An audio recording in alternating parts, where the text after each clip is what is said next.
Speaking of insanity, we've been talking about a lot of stuff we like, a lot of stuff we love. Oh God, I want to transition over to something that a lot of people hated.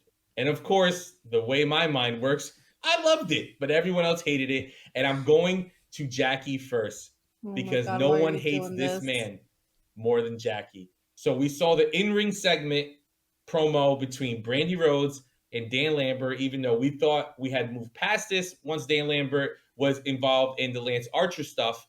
And Cody had gone past Men of the Year and then loses the title to Sammy. So now the positive that we can all agree is it's pretty cool that Paige VanZant is looking like she's going to get a match here. That's awesome. But let's start with what you didn't like, Jackie. Why didn't you like this segment? Because you're very opinionated. You had a lot of things to say last night. Let these people know. I do. I feel like I'm a broken record about this at this point because it's no secret that I don't care not a single cent for any of the stuff that Dan Lambert has been putting out since he's been involved in AEW. I feel like we reverted back to the stuff that we said, like, okay, maybe he got away from when he was criticizing Hangman Adam Page. And I said, well, the reason he's not saying certain triggering things is because he's not talking to a woman. Well, lo and behold, he's back to going toe-to-toe with Brandi, and he's becoming misogynistic and sexist all over again. Shocker, shocker. And I know that he's playing into it now by acknowledging it and saying, yeah, I am a sexist. Yeah, I am going to get canceled and whatever. Like, his whole shtick is that he's going to say what he wants to say. Yeah, like you said, you wanted shit. to slap someone. Like you say, you want to slap a woman. Like he literally like said, I have been wanting to slap you, but I'll get somebody else that could. And Ant made a very interesting point last night where he's like, an easier way around it. He could have said, I've been dying to shut you up, but I have somebody who can do it for me. You know, like something like that. But he didn't have to say, like, I've been, thinking about slapping you just like everybody else in this building. I hated when he said, like, oh, I'm probably gonna get canceled for this cancel culture. I'm like, that doesn't, like, stop. Just shut up. It's I hate that shit. On the same show. I hate that shit. On the same show that Brian Kendrick just got pulled from. Like, bro, are you tone deaf? Dude? I was going to say, it is so incredibly tone deaf. There was a lot of stuff. I'm not going to take anything away from Brandi as a person. It felt very forced. Everything felt unnatural. It didn't have a flow to it. Feels was forced, just, though. That's my problem. Was so bad. Like, it just kind of killed the momentum. Like, thank God that main event happened because it brought everything, back up. But if that storyline just up and poof disappeared with no explanation, I wouldn't even care. I don't think I wouldn't would ask notice. for an explanation. Even Jake's presence is fine enough, right?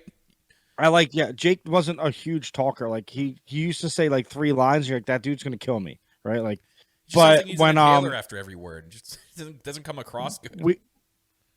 We need to acknowledge though that somehow, some way, that as someone was across from Dan Lambert and Dan Lambert was getting cheered, right? And I don't like the audience turn.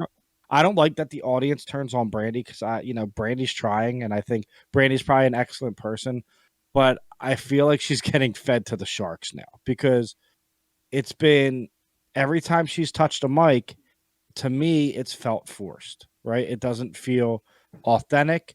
Just be yourself. Like, I've watched Roads to the Top. Be that person, like, be you. Everything when she was talking last night, like you said, felt forced. Everything when she came out talking to Jade felt forced. Like, you don't have to have the tough girl act on. I get it. You're about to fight Paige VanZant, right? So you have to act like you're going to. But Paige VanZant fucking fights bare knuckled, okay? For real. For serious. So how about you just like be yourself? And then people are like, okay, Brandi's going to get killed, but let's like back her. Like, let's back the underdog.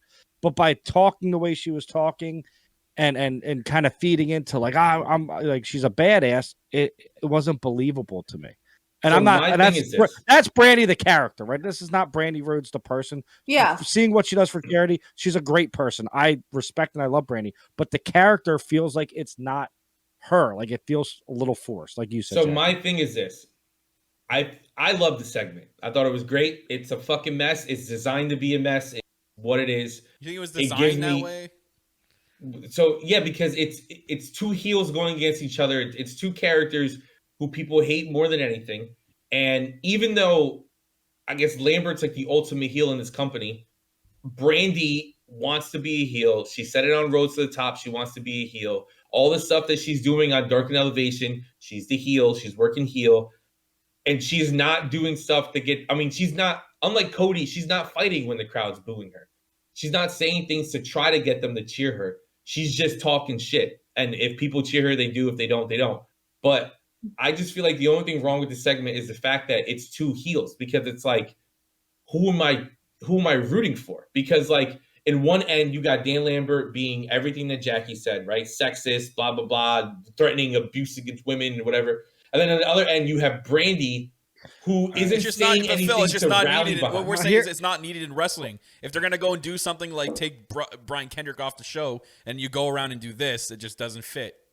Here's the hot take. Here's the hot take. Wasn't like Brandy didn't say anything crazy. No, but it's not needed in today's wrestling. It's not needed. No one's like wanting this. This match, this Paige Van Sant, Brandi Rhodes feud and match. That's fine. For someone who hated it so much, right? It screams a go-go versus Cody Rhodes. It screams it because I think if you're bringing Paige Van Sant and you got to bring her in against someone that's going to be a ring general. I know Cody is a ring general, but him and a go-go fell flat, right?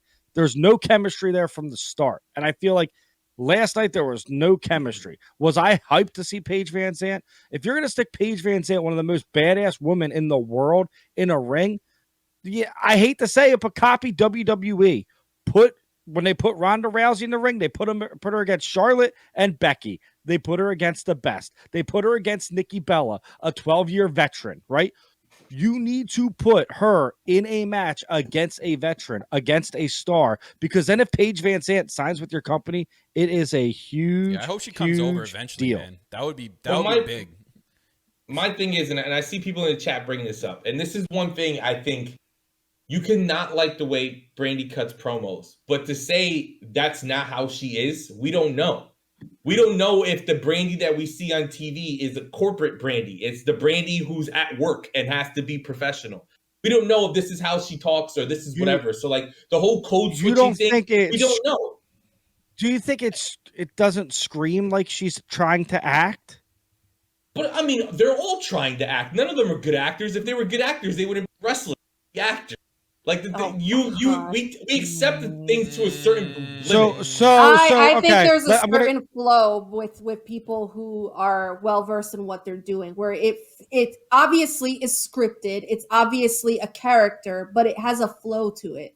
And with everything that she's been doing thus far, it doesn't necessarily have that same flow, where it feels like she's thinking when she's talking.